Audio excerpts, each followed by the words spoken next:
So yeah, I'm really thankful that you all could come. I know it's early for some of us. This guy. But it's a big honor to be here again this year and to, bring some excitement to the club and remind people that we're here. And skating Club Wilmington has been wonderful to me over the last few years. I skate here very late at night, usually with Dave. He is the maintenance guy, Zamboni guy. He wears a lot of hats. So it's usually he and I. So it's very nice to actually have people here, as weird as that may be. Yesterday I practiced a little bit with some of the other skaters in the group, and it was so awkward because I'm not used to skating with people. So usually if I have like an instant where I'm afraid I'm going to hit something, it's usually my eyelash that's curled the wrong way, or my hands making shadow puppets. But yeah, the last night's show was very exciting. I debuted a new number. It was wonderful. Thank you. The idea behind the program is Heartbreak and then building yourself up after. So I've only gone through it. Last night was the 4th time that I've been through it the whole way. And tonight will be number 5. So hopefully it'll be perfect by tonight. The second number is Creep, which I tried to retire in the winter, and there were so many people that wrote me on Instagram and Twitter and all of that stuff that I decided to bring it back for one more time, because I created it in this building, and to have it end in this building also is good. And it's my favorite song, and it's awesome, and my skirt doesn't like being in the closet for too long. I have to find a home for it actually after tonight's performance, or repurpose it. We'll have a raffle. But yeah, so tonight I'm excited. I'm a little tired, so I'm going to have a protein shake and some vitamins and pump up. And as soon as I put my makeup on, I usually wake up a little bit. Anything that you want to ask me, bring it. I'll try not to sit down. I may halfway through this. But if we do some Q&A, lovely lady in the back, she'll start us off. Yeah, you. Just you. Are you and Tara ever going to skate together?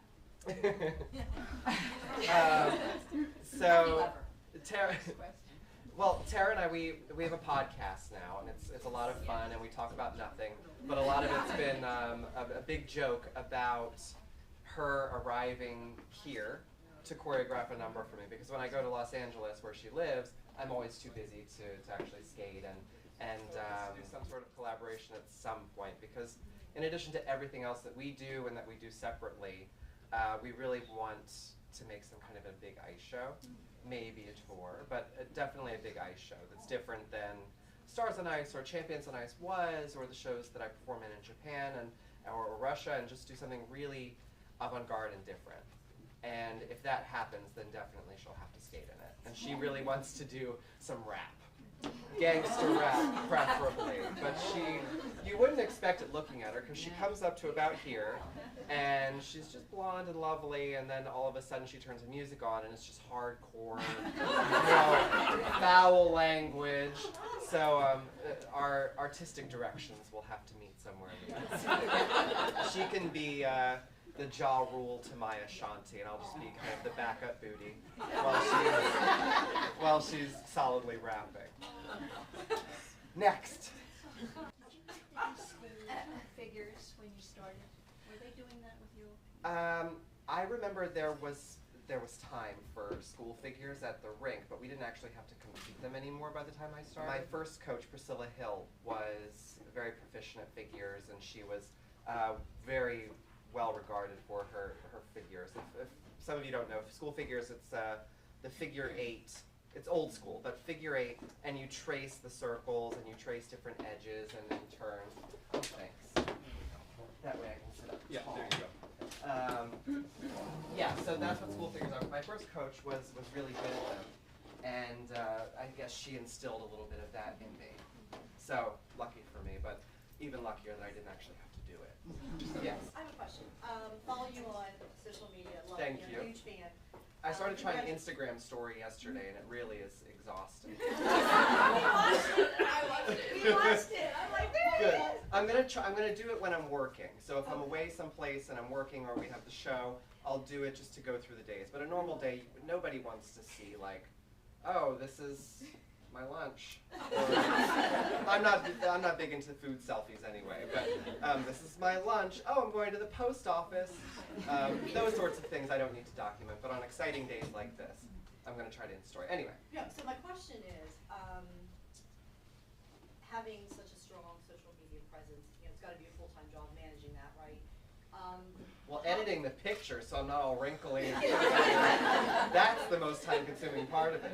How do you deal with, you know, do you read comments that people make? How do you sort of react to that? And what advice might you have for the younger people who are just sort of entering the social media foray? To be completely honest, I got Twitter late, I got Instagram late, and for me, when I watch other people, it becomes their life.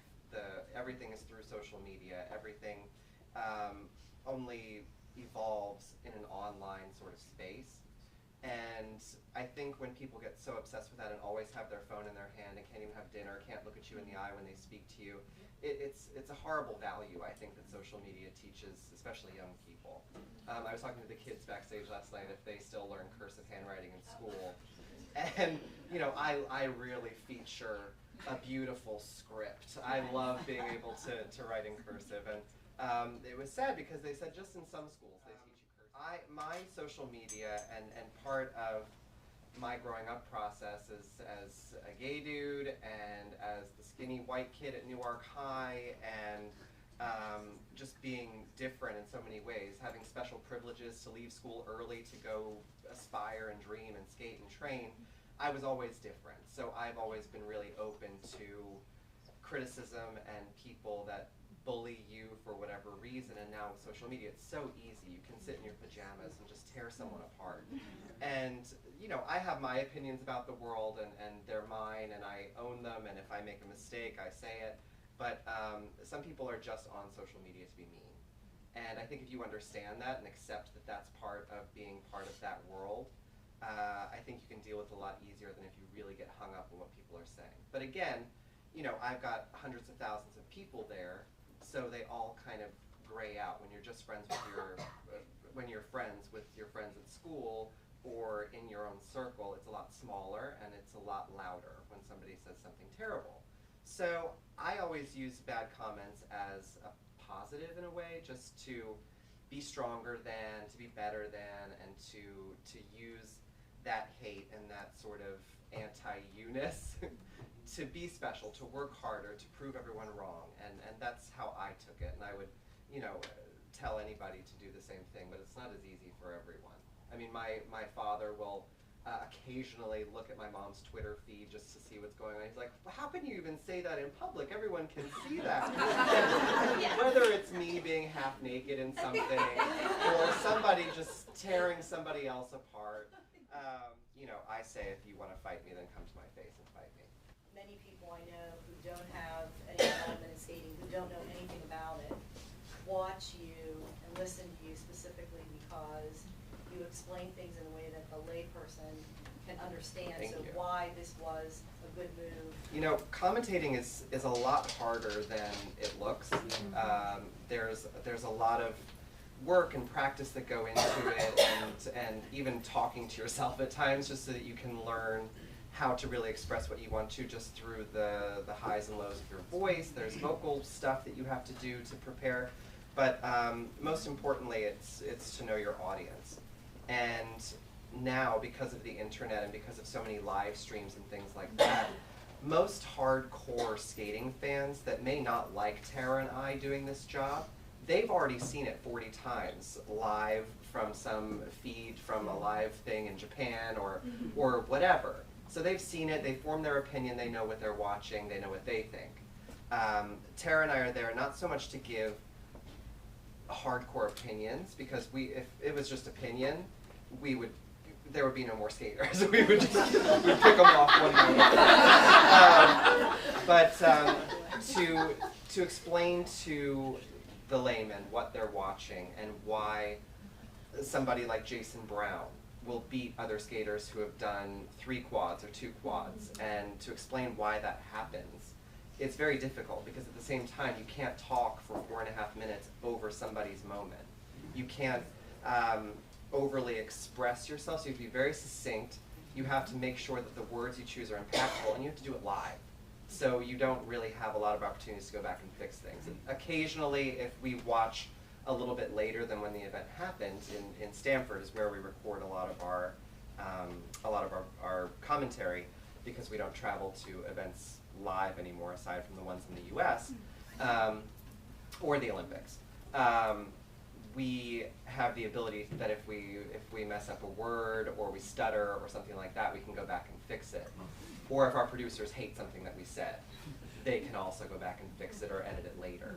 But for the most part, you've got to be really on, really fast. And I think it's a great testament to Tara and Terry and I that we've been able to keep skating ratings where they were before we started working. I'm not a person that follows that so hardcore. I follow my Instagram insights more so, which we'll get into in a second because it's very interesting. The majority of the people that watch the skating broadcast now on NBC while we're rivaling football or whatever else is on TV through the fall and winter are normal people. They're not skating fans. Skating fans have already seen it. They've already decided they don't like Tara and I, so they don't watch it. NBC gets all these numbers and things that we can see these things. Who the household is that's watching that thing. It's very, very Spy Games. But we know everything. And essentially we know that the majority of people that watch are normal people, not skating fans. Skating fans will turn it on and just kind of have it on in the background. I make my dad turn it on so we get a household point for our rating. So he'll turn it on one TV, and then the football game will be on the TV. But yeah, it's a really hard thing to do. I love calling things live the most because you have that pressure. You have the night sweats because you're so worried you're going to curse on national TV. But we're really excited, and we're gearing up for the Olympics in PyeongChang, because that's how they're pronouncing it, by the way. It's PyeongChang, not PyeongChang, for South Korea. We're excited for that because it's going to be the biggest audience that Tara and I really have ever hit with our live commentary. It's 26+ million people, every night prime time. We're also going to cover the live earlier groups in skating for NBCSN, which is great. And that'll give us a chance to get warmed up and get ready. And NBCSN was our home during the Sochi Olympics, so we get to warm up there, and then we get to hop on NBC prime time. And I don't know how it happened, but we're going to be live across all the time zones, which is really cool. And it's easy with Asia because it's a 12, 13-hour time difference. So it's exactly opposite, yeah. So, so it'll be really nice, really easy. Not for the skaters so much because they'll have to skate more in the morning than usually. But yeah, happy commentating. Oh, Instagram Insights. So, so there's this cool thing when you have a verified account, and my manager Lena, her assistant Jonathan, had to work really hard to get me verified on Instagram. I don't know what he did. I don't know what sort of tricks he had to pull. But we got verified, and it provides all this information like NBC statistics where you get to see who's following you, who's watching you, what's happening. The majority of my people are ladies, which I think is pretty cool. And the top 4 cities are kind of always the same. It's Chicago and LA and New York and Moscow. And then Yokohama was always 5th.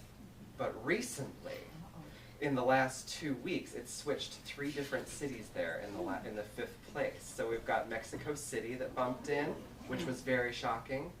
Philly, which makes sense. And Washington, D.C. came in very quickly and went out the next day. But it's very competitive there for the 5th place. So that's the event I'm most interested in watching, is who gets 5th place on my Instagram soon. I remember when I worked Skating with the Stars, which was a show on ABC where celebrities skated with skaters, professional skaters, kind of like Dancing with the Stars.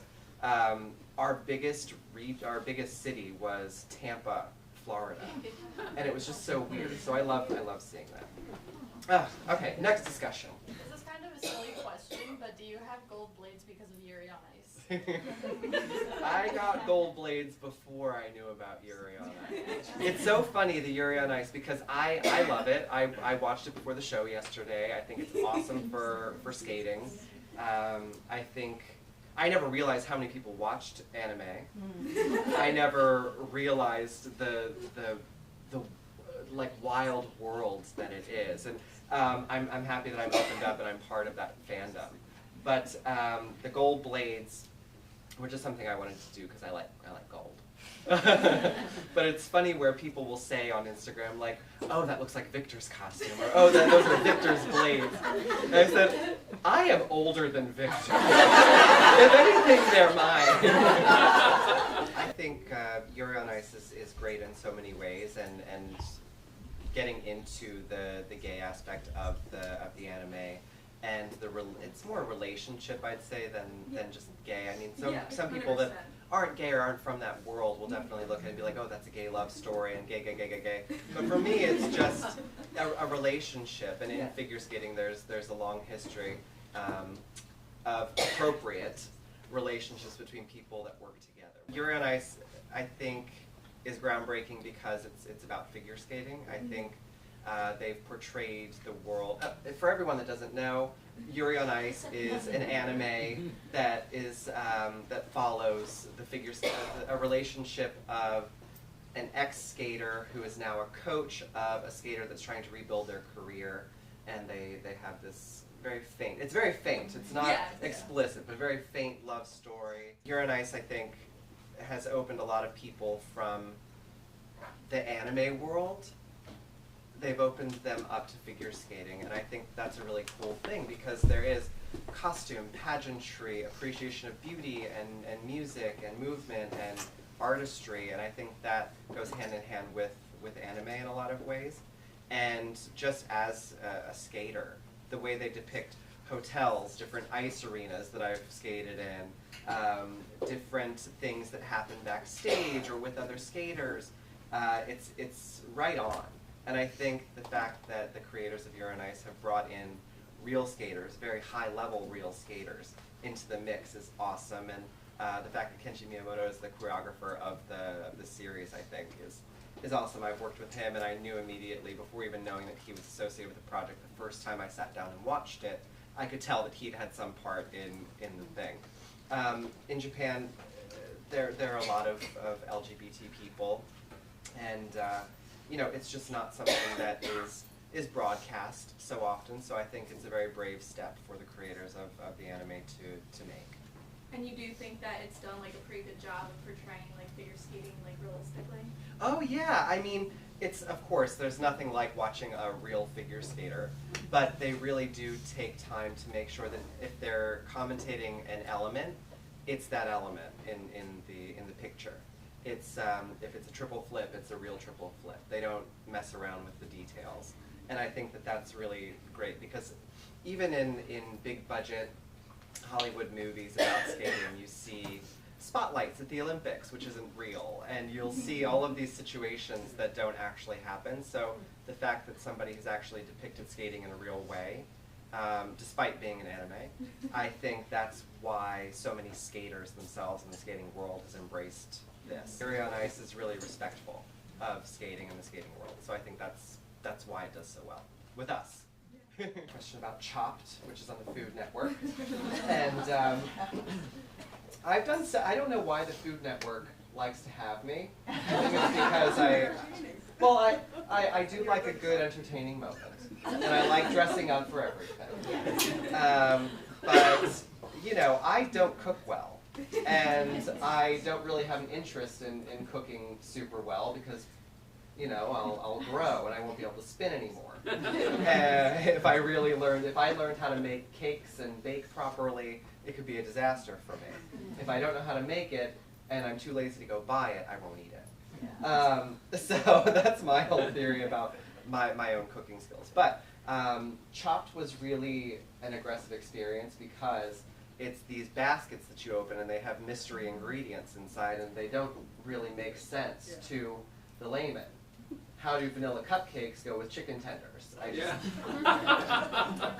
And I'll never forget my ingredients there. It was chicken fingers and vanilla cupcakes and a Korean sort of spicy paste, and you have to put it all together. And the thing about the cooking contests is that they're very real time. They don't, because there's prize money and there's charity money involved, so you can't mess around with rules.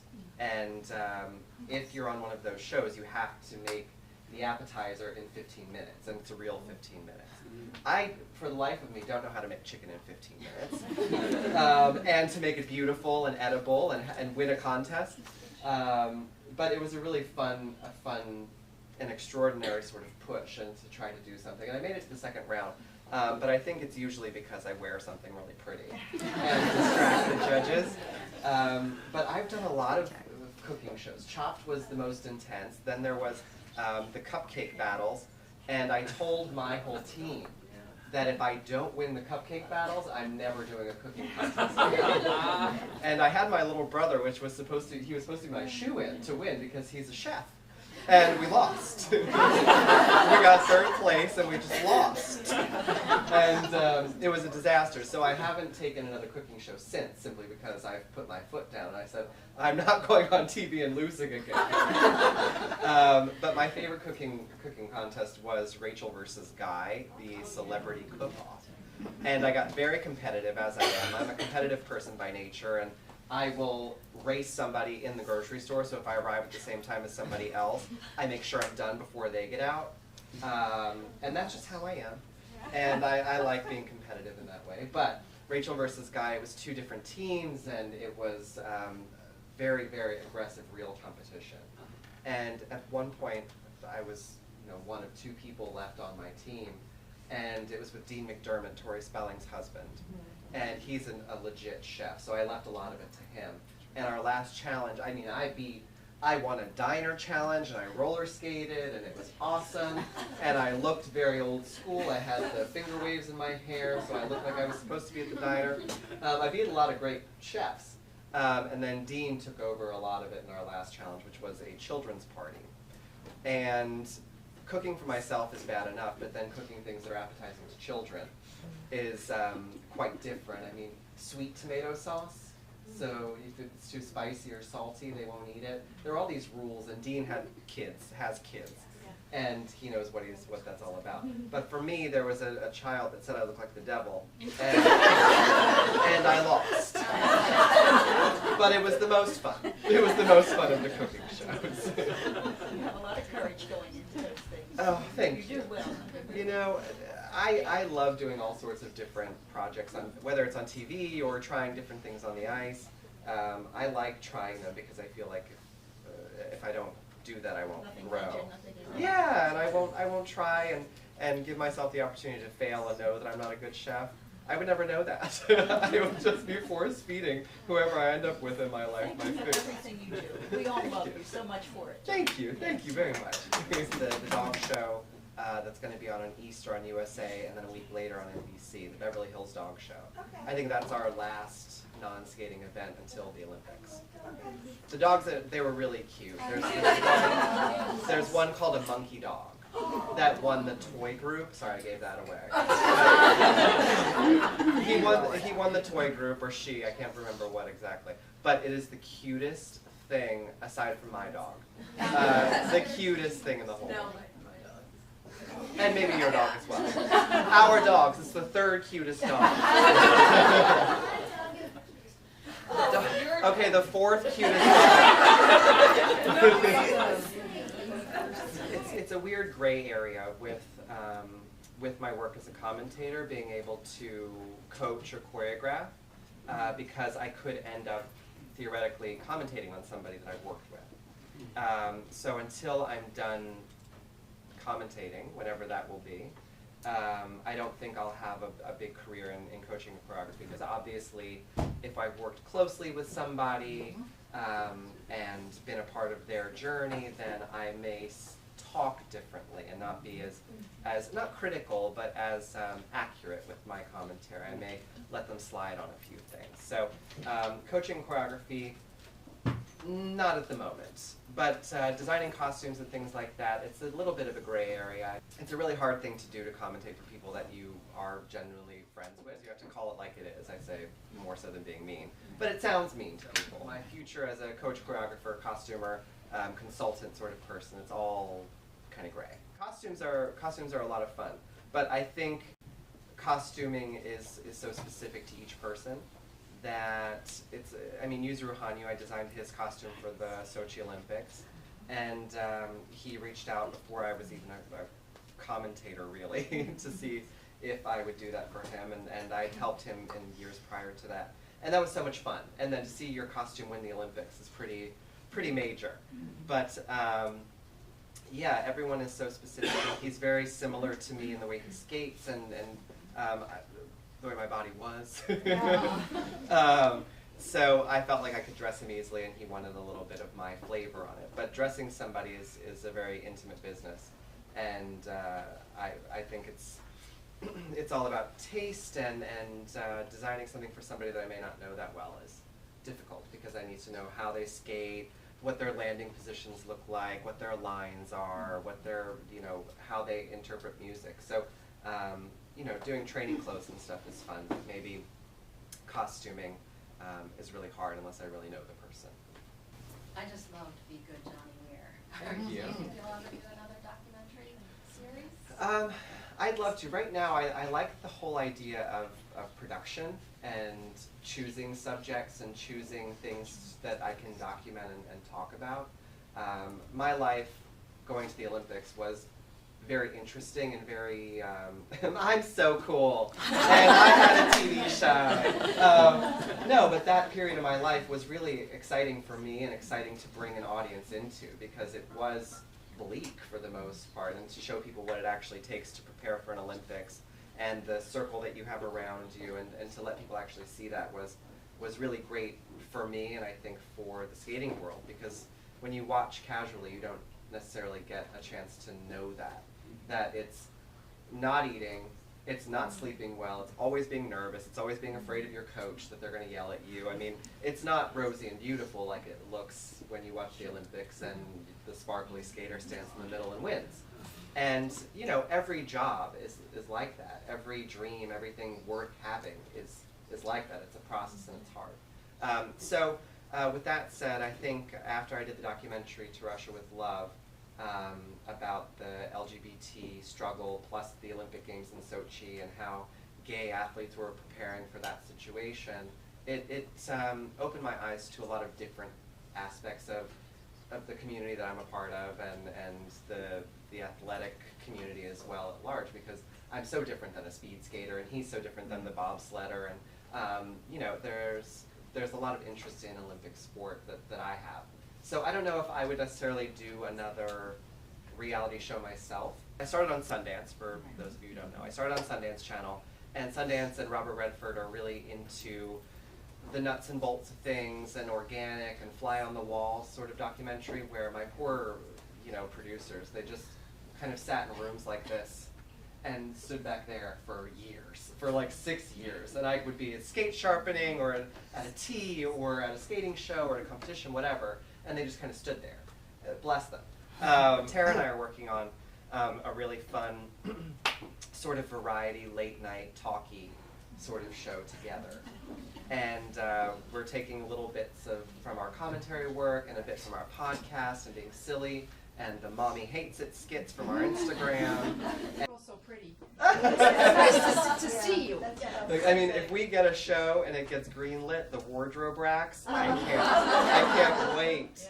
But if we have a TV show, somebody that can just fill the racks with things, it's a great dream that Tara and I both have. But again, I'll wear something I find in the bottom of my sink. So. Henry, when is that going to be here?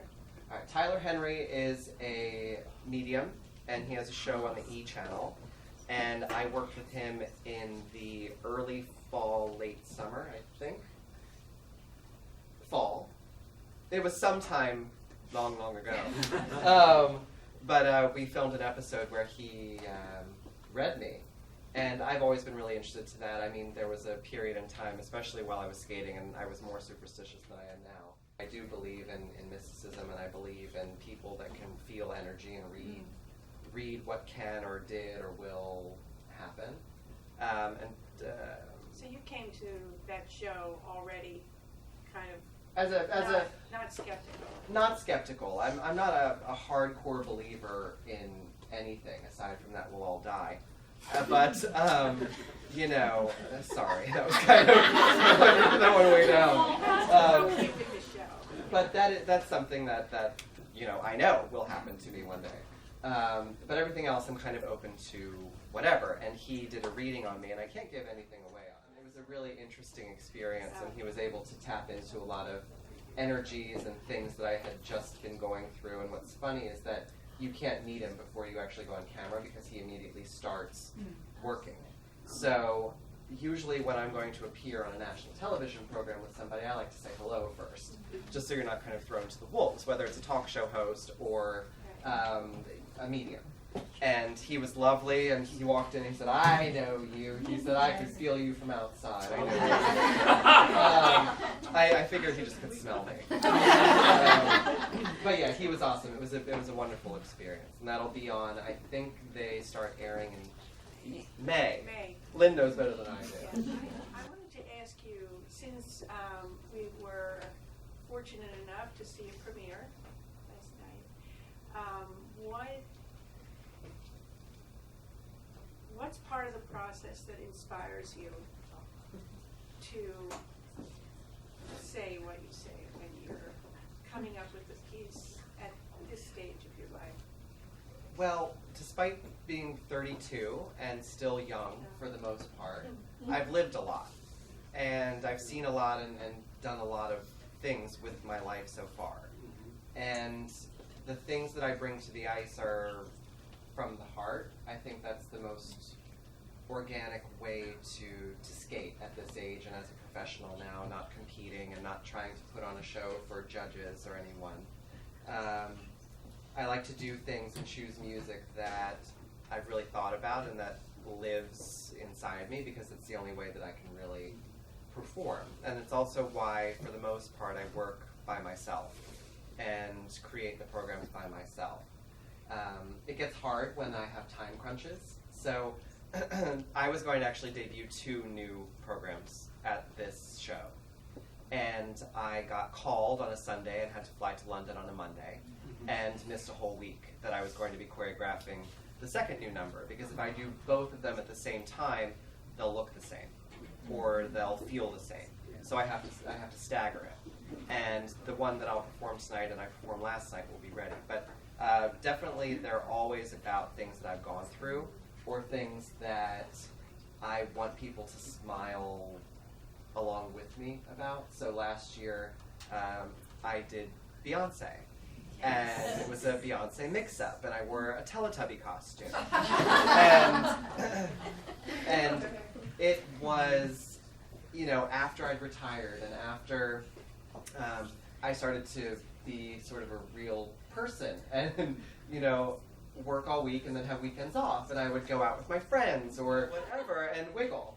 I wanted that program to be a bit sexy and also about just enjoying being free and wiggling.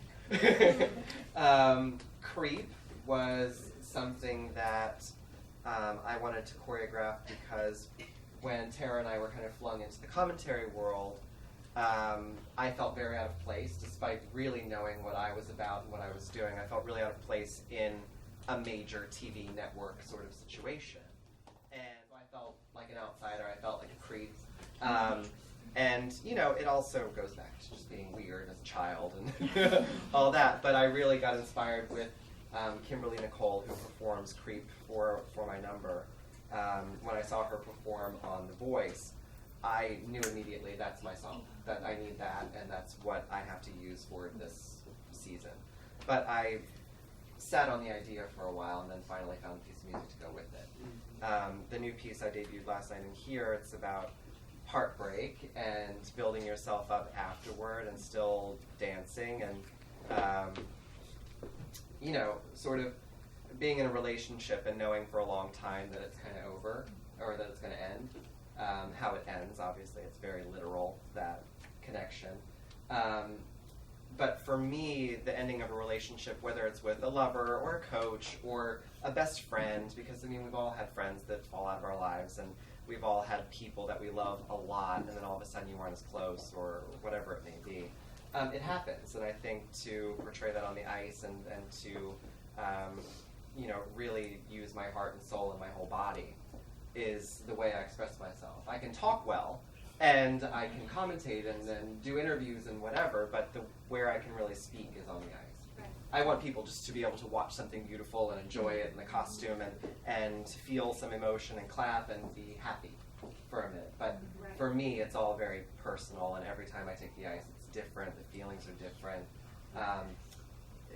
Last summer, I don't cry very often when I skate or get like just really overwhelmed with the moment.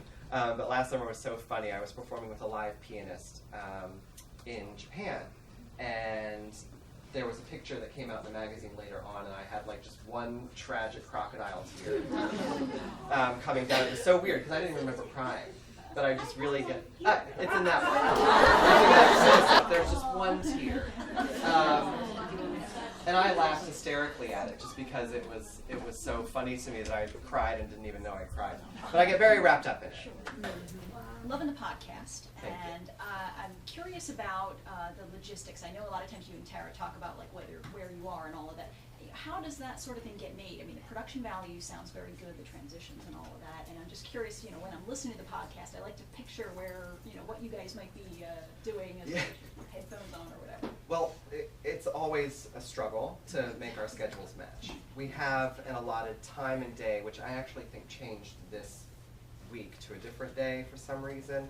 It's really hard logistically when we're not together to do the podcast. So just being from the area, I usually record at the WSTW studios, 93.7. And that's a Delaware channel that I grew up with and all. And they have a great studio, and I put headphones on and speak into a mic, and it gets fed to the main brain studio for Westwood Studios, which is a branch of NBC in Los Angeles. And if Tara is somewhere else, say in South Carolina or New York for whatever reason, she'll call in. So there's a lot that goes into the podcast, a lot of scheduling and planning. But logistically, on a good day, she's sitting in a studio in California, I'm sitting here, and we just get fed to a master brain in LA. And then we have a producer named Jason who puts it all together. He bleeps out the majority of the cursing, so nobody wants to hear that. It's the lowest form of communication. Sometimes necessary. Our brand together is fun and fabulous and cool and whatever, and entertaining. That's what we do. But it's a fun project, definitely. And we get quarterly, all these stats and reports I love because I'm obsessed with winning. But our quarterly reports came, and we got beat in our last quarter by NASCAR, which we hadn't lost to before. So it's on. Zoom, zoom. Can you tell a story of your first group lesson? My first group lesson. All right. So I was an orange circle, and I was older than everybody else in my little class, and I'd never been exposed to what a group lesson was.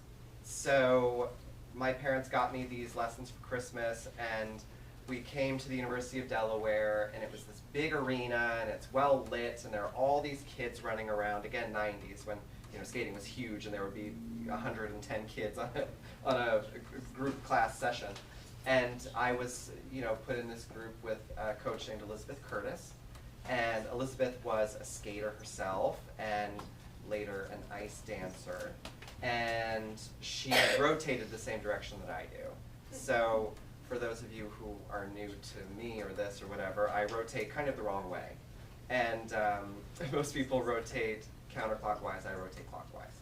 And my coach at that time, and Priscilla Hill, my second coach, they were both clockwise rotators. So I was lucky in that sense.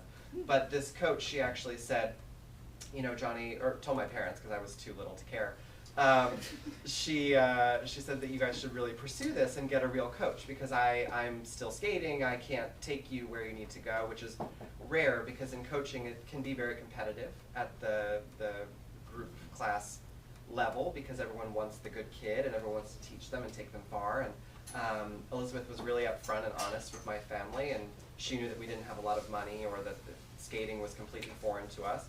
And she said, you have to try this, and this is the coach you should work with, and go talk to her. I'll make the introduction, you can do it. But my first group class, I shocked Elizabeth because I had taught myself from watching TV to do an axel. And I taught myself on a cornfield that had froze over behind my house. First thing she said was, you have to learn to fall down in skating. That's the first thing you should learn, because you have to get back up again. So it was very, put one foot down, hand, and push, and that's how you get up. And she was we worked on that for a while. And then she said, who here can skate on 2 feet going forward? So I said, I can. And then I did that, and I did an axel, because I was a show-off. And at the beginning of skating, all I wanted to do was jump. I didn't care about artistry or music or skating, spinning, nothing. I just wanted to jump.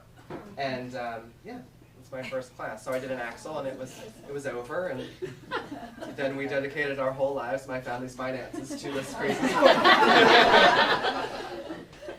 Any other discussions we need to have? Any other illicit things we need to talk about?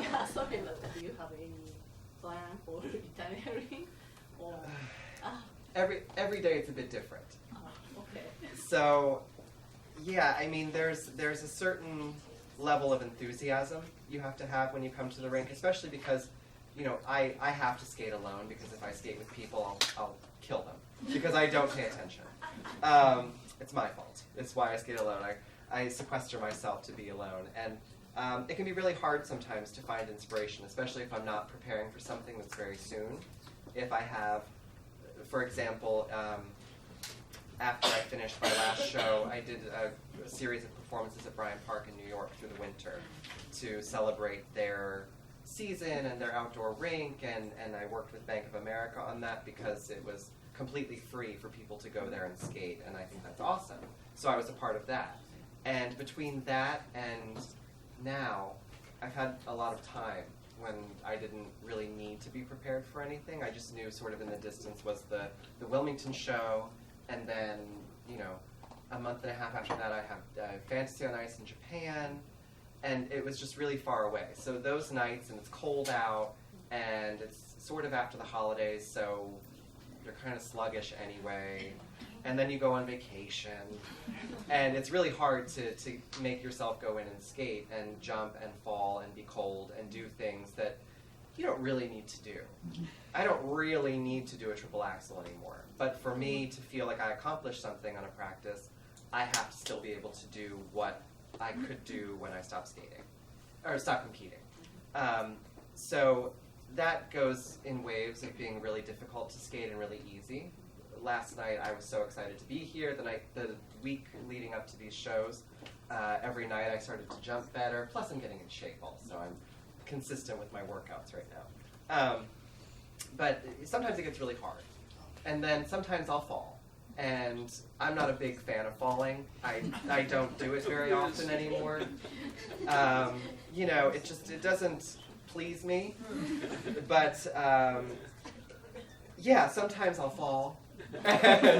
And I'll sort of roll over, and Dave, who is my pretty much my coach at this point, who works here, I'll roll over and I'll see him down at the end of the rink doing something that he doesn't want to be doing, whether it's the windows or he's fixing something, and there's just a moment where we sort of catch each other's eye, and we're just like, no, it's Wednesday. Because when I leave, Dave gets to leave. So so I also feel pressure when Dave's here that I have to get my stuff done quickly because it's 1 a.m, And and he's been working all day. But yeah, I don't have a set plan of retiring. I'd assume it's when people stop hiring me to work. Which I think could come soon enough. A new wave of skaters has to take my place in Japan or here or wherever they may want to perform. But I don't hope to retire. I'm working kind of on a year-to-year thing. Luckily, I started skating when I was late, so my body isn't completely decrepit yet. You know, ballet dancers and so many people that are from artistic sports and arts like this, when their body goes kaput, it's kind of time to end. But mentally, I mean, I don't have a family. Max has a family now, a baby, and hopefully more, bless them. But, bless. So religious this morning. I think it's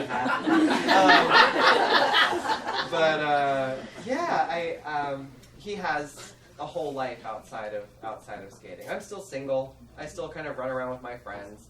I'm fine skating because it gives me a wife or a husband, whatever the skating is, and my babies. Well, I luckily have 3 home states. Yeah, so I was born in Pennsylvania and lived there for 12 years. So Pennsylvania, I don't have the Delaware accent.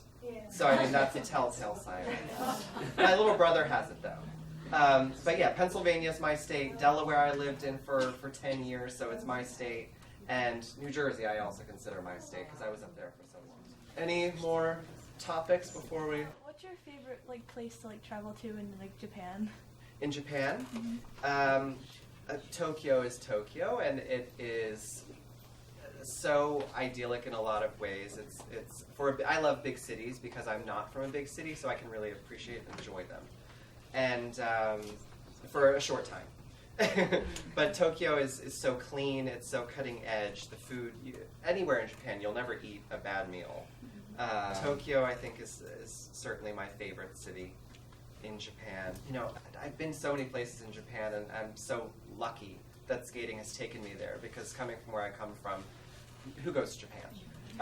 So I really appreciate it, and actually, you know, to bring up retirement again, whenever my body starts to reject skating, I'm going to have to take yearly pilgrimages. I'm going to have to work really hard and make a lot of money in my life so that I can continue to go to Japan every year, because I think without it I would crumble into just a pile of nothing. I so look forward to it every year, and whether it's bigger cities like Tokyo or Osaka or Sapporo, or little places like Fukui and little villages along the coast that we've gotten to visit, it's all great, and it's definitely a country that I've come to love and appreciate. If not instantly, then over the years I can appreciate the intricacies and just everything. When you sit down for a dinner and there are 3 different kinds of salt that they serve you with your beef, and they tell you which salt is better with which point of the little steak that you get. So the ends of the steak are good with the pink salt, and then the centermost tender piece of the beef is best with the purple salt, and it comes from this small region of Japan. And it's just, I'm super OCD, so having a rule and an objective and a reason for everything is very inspiring to me. So you can't go wrong anywhere, really. So the black skirt was the inspiration for Creek. Yes, I mean, in addition to the whole thinky idea, the black skirt really got me there. So have there been other times where you've been out and you've seen something, an accessory or something that sort of sparked the creativity to put a routine together? Yeah, so the new costume from last night for Heartbreak is what we're calling the number, but for how it ends. I watched the music video for the second piece, which is by a group called Disclosure, and it's called You and Me. And the music video, it's very pink and very, very bubblegum, and I've been wanting to wear pink again for a while. So, I mean, it was very obvious that, but it's very itchy. Because all the gold caging stuff, it's sewn on with fishing wire, so it's very, very strong and doesn't move or anything, and it's itchy. So we have to add another layer, and then there's a section of green beading here that was inspired by a brooch that I saw in a vintage store. And there are little things that I'll grab from everywhere that will make these costumes. But, that black skirt, wow, if we'd only known when I was younger, I mean, it's by far the cheapest outfit that I've ever worn. It's a black turtleneck, $8 black tights and this skirt that I got, I think, for $8. In addition to like all the rhinestones through my life and the net and the velvet and the things, this is one of the most effective costumes I've had, and the simplest and cheapest. So I could have learned a lot had this happened much longer before in my career. Yeah. You need a Johnny Weir Museum. That's what I was gonna say, sure. I don't know if I'd get so many visitors. I mean, it'd be maybe an exhibit. The Smithsonian's asked for a bunch of my skating costumes to do an exhibit. So that's kind of cool. Cool. Topics? Anyone? Anything? Should we set up some sort of an organized chaos for photographs? No.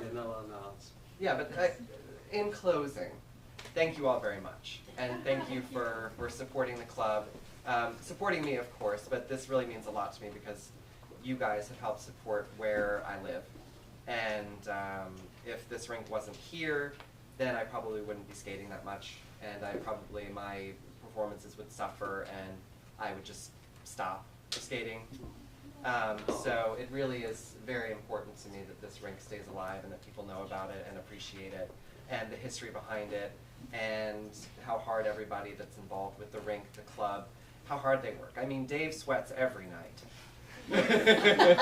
He works so hard. And, it's just, I'm without words for how appreciative I am that you all came and that, the rink was full last night. There are very few, if any, tickets available for tonight, and it just means the world to me because it gives me a place to come and create and enjoy. Inspire. I don't know. Okay, let's do some pictures, but thank you very much.